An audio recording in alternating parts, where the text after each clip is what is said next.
नमस्ते। आज हम करवा चौथ माता की कथा सुनेंगे, लेकिन उससे पहले चैनल को ज़रूर सब्सक्राइब कीजिए। जय माता दी।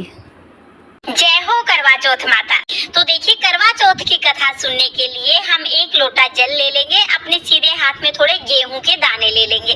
गेहूं ना हो तो चावल के दाने भी ले सकते। चलिए अब मैं आपको करवा चौथ व्रत की कथा सुनाती हूँ। बहुत समय पहले की बात है, एक गांव में साहूकार रहता था। साहूकार के 7 बेटे और 1 बेटी थी और वो अपने सातों भाइयों की बहुत लाडली बहन थी। जब तक बहन खाना नहीं खाती तब तक भाई भी खाना नहीं खाते थे।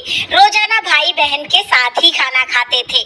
आया करवा चौथ का व्रत, साहूकार की बेटी ने करवा चौथ का व्रत कर लिया। दोपहर को भाई खेतों से आए और बोले, चलो बहन खाना खाते हैं। बहन बोली, भाई आप खाना खा लो, मेरा आज करवा चौथ का व्रत है, मैं खाना नहीं खाऊंगी।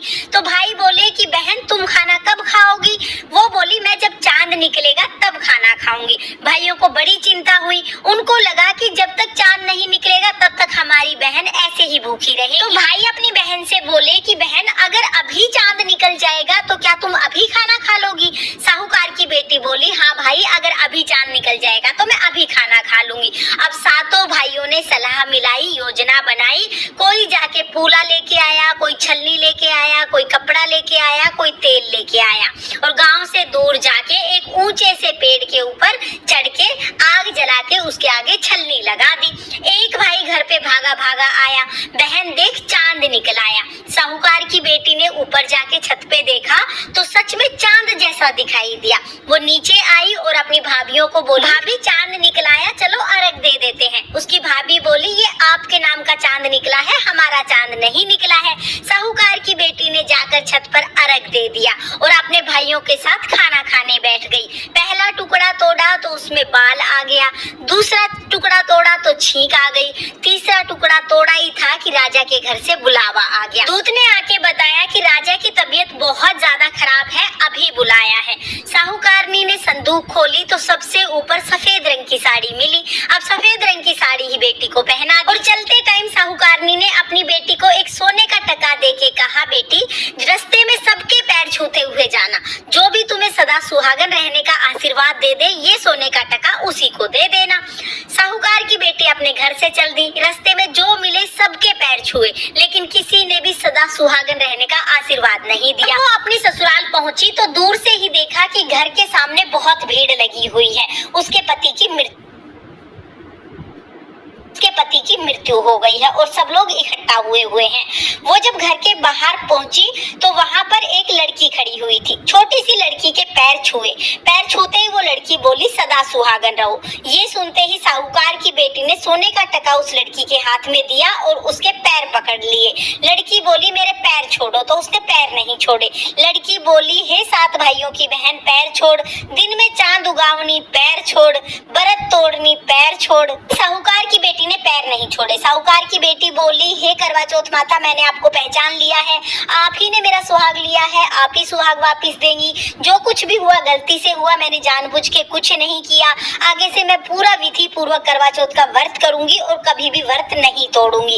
इस तरह से रोते रोते वो करवा चौथ माता से प्रार्थना करने लगी। करवा चौथ माता को उस पे दया आ गई। करवा चौथ माता ने उसके पति पर जल के छींटे लगाए और उसका पति जिंदा हो गया। ये देखकर राजा ने पूरे नगर में ढिंडोरा पिटवा दिया कि सभी सुहागन महिलाएं करवा चौथ का व्रत जरूर करें और करवा चौथ की व्रत कथा जरूर सुने। व्रत करने के बाद रात को चंद्रमा का पूजन करने के बाद ही व्रत का पारण करें। इस तरह से सभी महिलाएं करवा चौथ का व्रत करने लगी। हे करवा चौथ माता, जैसे आपने साहूकार की बेटी के साथ पहले किया वैसे किसी के साथ मत करना, और जैसे बाद में किया, जैसे बाद में उसके सुहाग को लंबी उम्र प्रदान की, वैसे सबके सुहाग को लंबी उम्र प्रदान करना और सभी महिलाओं को अखंड सुहाग प्रदान करना। ये थी करवा चौथ की व्रत कथा। इसके बाद हम एक गणेश जी की कथा जरूर सुनेंगे। तो चलिए अब मैं आपको गणेश जी की कथा सुना देती हूँ। एक बार एक गांव में एक बुढ़िया रहती थी। बुढ़िया रोजाना गणेश जी की पूजा करती थी। रोजाना मिट्टी के गणेश जी बनाती, रोजाना गल जाते। बुढ़िया के घर के सामने एक सेठ की हवेली बन रही थी। बुढ़िया ने जाके कारीगर से कहा, कारीगर भाई मेरे लिए पत्थर के गणेश जी बना दो। कारीगर बोला, बूढ़ी माई, जब तक हम आपके गणेश जी बनाएंगे तब तक तो हमारी दीवार बन जाएगी, हमारे पास समय नहीं है, आप किसी और से बनवा लें। बुढ़िया को बहुत बुरा लगा। बुढ़िया ने मन में सोचा भगवान करे तुम्हारी दीवार टेढ़ी हो जाए। अब ये सोच के बुढ़िया अपने घर चली गई। गणेश जी तो सारी बात सुन ही रहे थे। जैसे ही कारीगर दीवार बनाए वैसे ही दीवार टेढ़ी हो जाए। दीवार को गिरा के दोबारा बनाए तो दोबारा दीवार टेढ़ी हो जाए।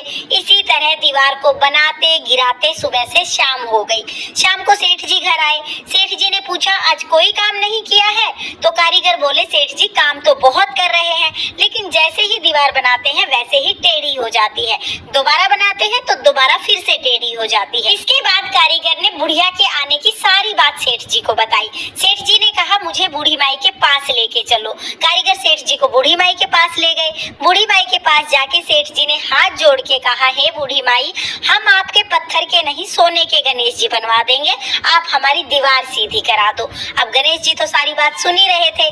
जैसे ही सेठ जी ने ये बात कही वैसे ही दीवार सीधी हो गई और सेठ जी ने भी बुढ़िया को सोने के गणेश जी बनवा के दिए। हे गणेश जी महाराज, जैसे आपने सेठ जी की दीवार सीधी की वैसे ही सबके सब काम सीधे करना, और जैसे आपने बुढ़िया की मनोकामना पूरी की वैसे ही सबकी सब मनोकामनाएं पूर्ण करना।